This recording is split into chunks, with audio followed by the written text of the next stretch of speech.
رسول اللہ صلی اللہ علیہ وسلم کی بیویاں رات میں مناصے کی طرف قضاء حاجت کے لیے جاتی، اور مناصے ایک کھلا میدان ہے، تو حضرت عمر رسول اللہ صلی اللہ علیہ وسلم سے کہا کرتے تھے کہ اپنی بیویوں کو پردہ کرائیے، مگر رسول اللہ صلی اللہ علیہ وسلم نے اس پر عمل نہیں کیا۔ ایک روز رات کو عشاء کے وقت حضرت سودا بنت زمعہ رسول اللہ صلی اللہ علیہ وسلم کی اہلیہ جو دراز قد عورت تھیں باہر گئیں۔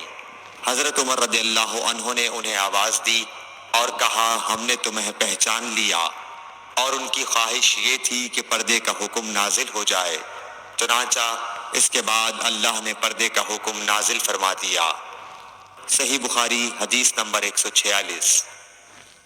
آپ صلی اللہ علیہ وسلم نے اپنی بیویوں سے فرمایا کہ تمہیں قضاء حاجت کے لیے باہر نکلنے کی اجازت ہے۔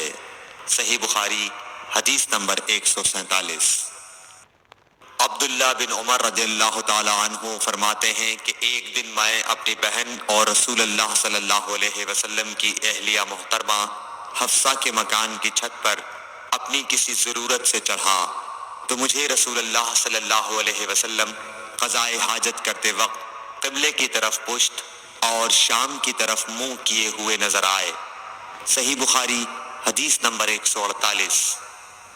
عبداللہ بن عمر رضی اللہ تعالی عنہ نے خبر دی، وہ کہتے ہیں کہ ایک دن میں اپنے گھر کی چھت پر چڑھا تو مجھے رسول اللہ صلی اللہ علیہ وسلم 2 اینٹوں پر قضاء حاجت کے وقت بیت المقدس کی طرف منہ کیے ہوئے نظر آئے۔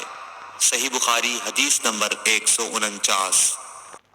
انس بن مالک رضی اللہ تعالی عنہ کہتے تھے کہ جب رسول اللہ صلی اللہ علیہ وسلم رفع حاجت کے لیے نکلتے تو میں اور ایک لڑکا اپنے ساتھ پانی کا برتن لے آتے تھے، مطلب یہ کہ اس پانی سے رسول اللہ صلی اللہ علیہ وسلم طہارت کیا کرتے تھے۔ صحیح بخاری حدیث نمبر 150۔